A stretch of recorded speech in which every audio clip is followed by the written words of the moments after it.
समझ में आया बच्चों? एंगल बी और एंगल डी ये दोनों अपोजिट एंगल है, अपोजिट एंगल शो करना पड़ेगा।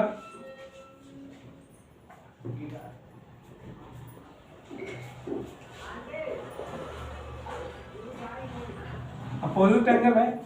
एंगल बी की वैल्यू को अभी हमने फाइंड किया, एंगल बी यानी कि एक्स की वैल्यू को अभी हमने फाइंड किया, तो एंगल बी कितना निकला था 80 डिग्री। एंगल डी क्योंकि अपोजिट एंगल बराबर होते हैं इसलिए एंगल डी की वैल्यू जो है वो जेड है,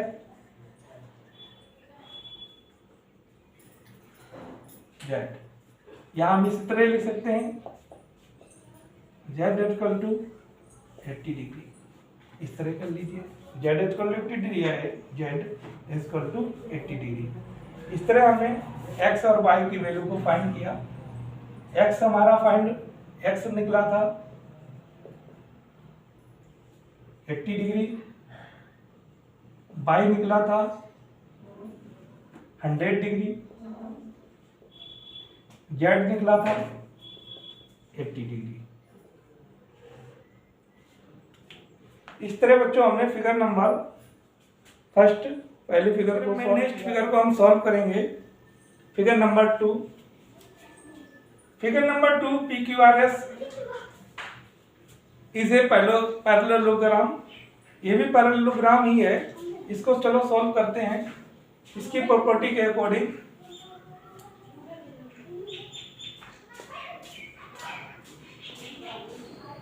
PQRS लिखेंगे, PQRS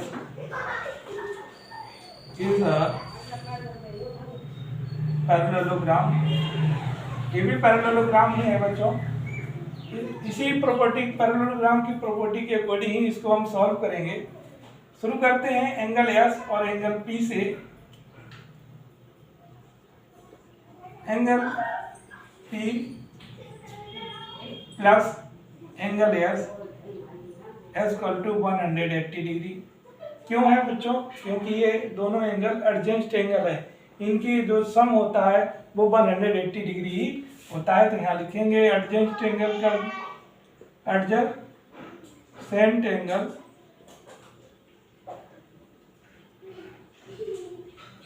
क्योंकि ये एडजेसेंट एंगल है इसीलिए P की वैल्यू 50 डिग्री दे रखी है, S की वैल्यू Z है 180 degree, Z equal to 180। P जो 50 है राइट साइड में जाएगा माइनस हो जाएगा, इसलिए therefore Z equal to 130 degree. इस तरह हमने Z की वैल्यू को फाइंड किया। अब देखेंगे हम X की वैल्यू को फाइंड करेंगे। एंगल S और angle Q are opposite angles. ये दोनों अपोजिट एंगल हैं इसलिए इनकी वैल्यू जो एंगल S की वैल्यू होगी वही एंगल Q की वैल्यू होगी। देखिए angle S equal to angle Q, ये दोनों जो हैं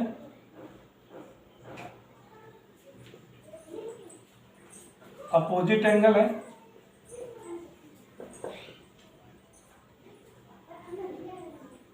क्या है बच्चों?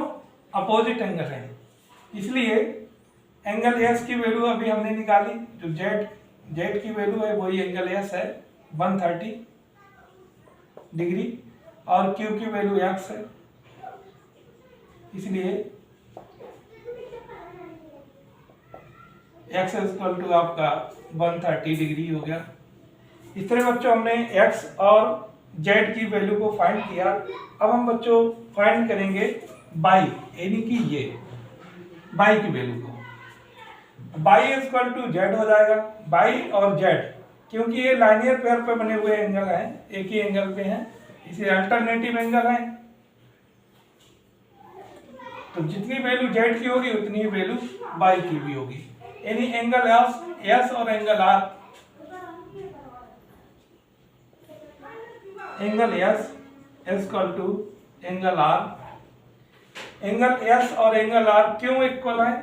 तो ये है क्योंकि ये अल्टरनेटिव एंगल है, अल्टरनेटिव एंगल। ये बच्चों अल्टरनेटिव एंगल है, इसलिए जितनी वैल्यू एंगल एस की होगी उतनी ही वैल्यू जो है एंगल आर की होगी। तो एंगल एस की वैल्यू जो दे रखी है वो एंगल एस की वैल्यू जो दे रखी है वो निकली थी जेड 130 डिग्री, और आर की वैल्यू वाई है, इसलिए वाई इक्वल टू हो जाएगा 130 डिग्री। इस तरह हमने एक्स की वैल्यू को फाइंड किया 130 डिग्री, वाई की वैल्यू एक्स बाई 130 डिग्री, और अपोजिट एंगल है इसलिए ये भी 130 डिग्री। इन्हीं सभी की वैल्यू 130 डिग्री ही फाइंड हुई है। अब सॉल्व करते हैं क्वेश्चन फिगर नंबर 3 को। फिगर नंबर 3 में देखिए बच्चों, आप पहचान करिए, इसको पहचानिए क्या फिगर है। अब ये जो फिगर दे रखा है ये देखिए, यहाँ पर सबसे पहले देखिए जो डायगोनल्स बाइसेक्ट कर रहे हैं ईच अदर को, एक दूसरे को वो 90 डिग्री का साइन बना हुआ है। इसका मतलब आप समझिए कि जहाँ पर जो डायगोनल्स एक दूसरे को 90 डिग्री पर बाइसेक्ट करते हैं यानी काटते हैं, तो वो फिगर जो होगा वो रोम्बस होगा। तो हम लिखेंगे कि ABCD is a rhombus, is a rhombus. ये एक रोम्बस है और रोम्बस की प्रॉपर्टी के अकॉर्डिंग ही हम इसको सॉल्व करेंगे। देखिए सबसे पहले यहाँ पर देखिए बच्चों, ये 90 डिग्री का साइन है। जब 90 डिग्री का साइन है तो इसकी यह इसी के जस्ट अपोजिट वैल्यू एक्स की फाइंड करने के लिए कह रहा है। तो एक्स इक्वल टू यहाँ पर 90 डिग्री का साइन हो जाएगा, तो 90 एक्स की जो वैल्यू हो जाएगी वो 90 डिग्री हो जाएगी, क्योंकि इसके जो डायगोनल्स होते हैं वो जब डायगोनल्स बाइसेक्ट है कितने कहाँ पे करते हैं 90 डिग्री पे। डायगोनल्स बाइसेक्ट एट 90 डिग्री, क्योंकि इसके डायगोनल्स 90 डिग्री पे एक दूसरे को काटते हैं, इसलिए एक्स की वैल्यू जो हो जाएगी वो 90 डिग्री हो जाएगी। इसी तरह आप देखेंगे हम बाई की वैल्यू को फाइंड करेंगे। तो देखिए बाई की वैल्यू को फाइंड करने के लिए पहले हम फिगर की तरफ ध्यान दें। ये जो आपको दिखाई पड़ रहा है, इतने जो फिगर जो दे रखा है इसका ये पार्ट ये ट्रेंगल्स के शेप में है। तो ट्रेंगल्स के जो शेप में होते हैं उसी ट्रेंगल्स की प्रॉपर्टी का यूज करके हम बाई की वैल्यू को फाइंड करेंगे। तो लिखेंगे x plus y plus 30 degree 30 degree equal to 180 degree. ये एंगल सम प्रॉपर्टी का फॉर्मूला यूज करेंगे।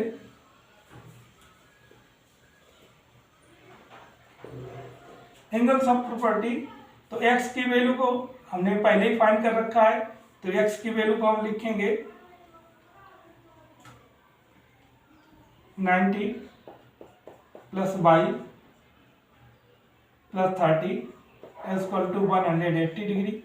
इनको प्लस करेंगे तो ये हो जाएगा 90 plus 30 120 plus y equal to 20 degree, y equal to 180 degree. इसलिए therefore y equal to 180 minus 120 right side में जाएगा। y की वैल्यू हो जाएगी 180 माइनस 120 यानी 60 डिग्री। y की वैल्यू हमने फाइंड की, ठीक है। x की वैल्यू फाइंड हो गई, y की वैल्यू फाइंड हो गई। अब हम z की वैल्यू को फाइंड करेंगे। तो z देखिए ये लाइन पे है और एक दूसरे के अल्टरनेटिव अपोजिट एंगल है, तो z की वैल्यू और y की वैल्यू इक्वल हो जाएगी। इसलिए z इक्वल टू y, क्यों? क्यों है? क्योंकि ये अल्टरनेटिव अपोजिट एंगल है, अल्टरनेटिव अपोजिट एंगल। जो अल्टरनेटिव अपोजिट एंगल होते हैं उनकी वैल्यू इक्वल होती है, alternative opposite angle.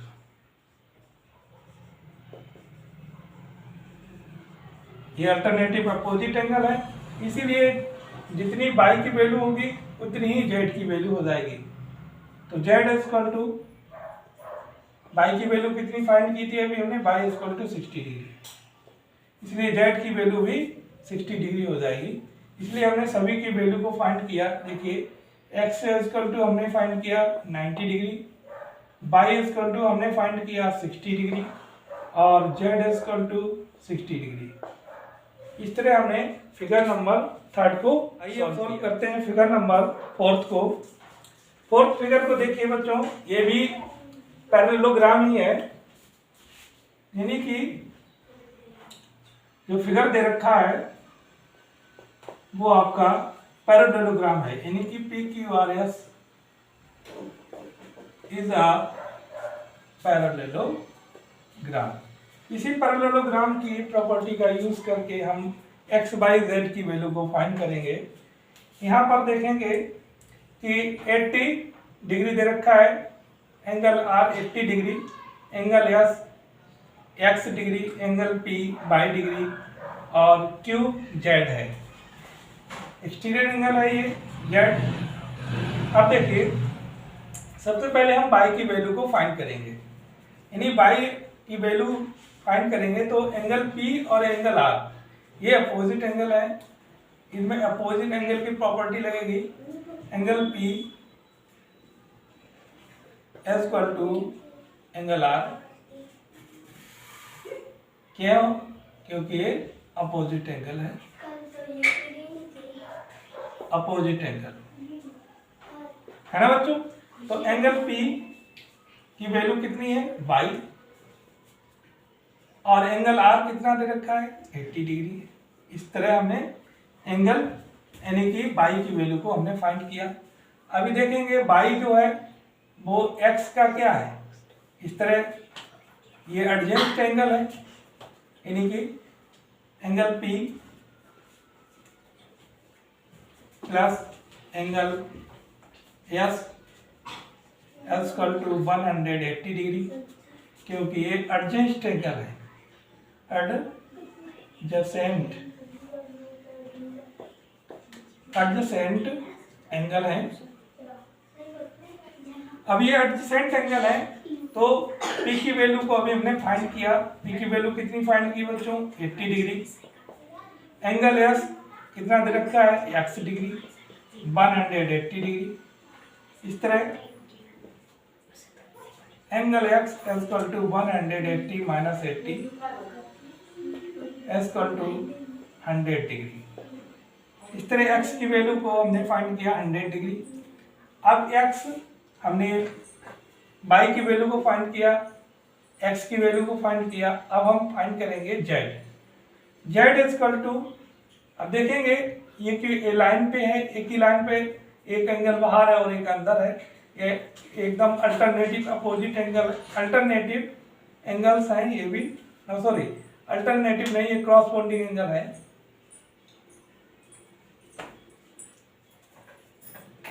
Angle z, angle R is equal to angle Q is equal to, ये क्रॉसपोंडिंग एंगल है।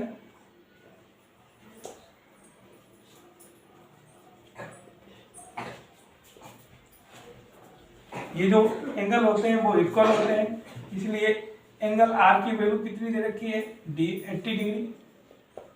Q की वैल्यू z है, इसलिए z इक्वल टू 80 डिग्री हो जाएगी, z की वैल्यू 80 डिग्री हो जाएगी। इस तरह हमने देखिए x का जो वैल्यू फाइंड किया है वो 100 डिग्री है, y की वैल्यू को फाइंड किया 80 डिग्री, z की वैल्यू भी 80 डिग्री आकर के। हम करते हैं फिगर नंबर 5 को। 5वां फिगर मैंने यहाँ पर ड्रा किया है क्लियरली। देखेंगे इस फिगर को तो पहले पहचानेंगे इस फिगर को। देखें ये जो फिगर दे रखा है ये भी पैरेललोग्राम है, यानी कि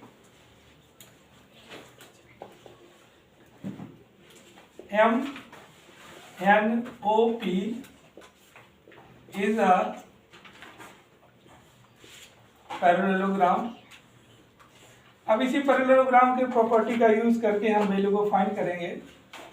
यहाँ पे देखेंगे कि एंगल Q और angle M, angle Q angle M ये एक दूसरे के अपोजिट एंगल हैं। तो फाइंड करेंगे angle Q is equal to angle M, ये है अपोजिट एंगल। क्या है? एक दूसरे के अपोजिट एंगल। अभी एंगल Q की वैल्यू कितनी दे रखी है? 112। तो एंगल M 112 डिग्री हो जाएगा। अब हमको एंगल M की वैल्यू फाइंड हो गई। अब इसके बाद में अब देखेंगे, अब हमको x की वैल्यू फाइंड करनी पड़ेगी। x की वैल्यू हम एंगल सम प्रॉपर्टी ट्रायंगल का यूज करके देखेंगे। इस पैरेललोग्राम में दो ट्रायंगल्स हैं, वो तो हम ऊपर वाले ट्रायंगल्स को, यानी कि ट्रायंगल PMN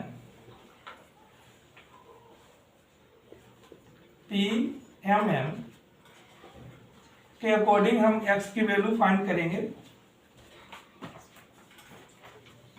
इसमें एंगल दे रखा है P 40 डिग्री,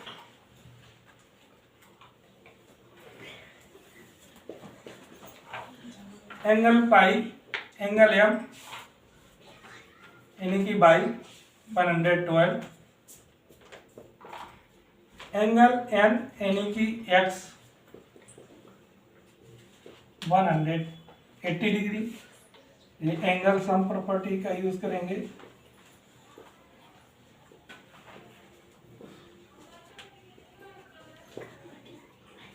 और 112 प्लस 40 प्लस करेंगे 152 हो जाएगा। 152 plus x is equal to 180 degree, x is equal to 180 minus 152, minus करेंगे 10 से 2 8 बचेगा, 7 माइनस 28 डिग्री, यानी x की वैल्यू जो आई है वो 28 डिग्री आई है। इसी तरीके से x की जो वैल्यू है वो z के अकॉर्डिंग सॉल्व होगी, क्योंकि x जो z का वो अल्टरनेटिव अपोजिट एंगल है। x यानी कि angle z is equal to angle x is equal to angle z is equal to angle x। क्यों है? क्योंकि ये अल्टरनेटिव एंगल है, अल्टरनेटिव अपोजिट एंगल। जो अल्टरनेटिव अपोजिट एंगल होते हैं वो इक्वल होते हैं अल्टरनेटिव अपोजिट एंगल।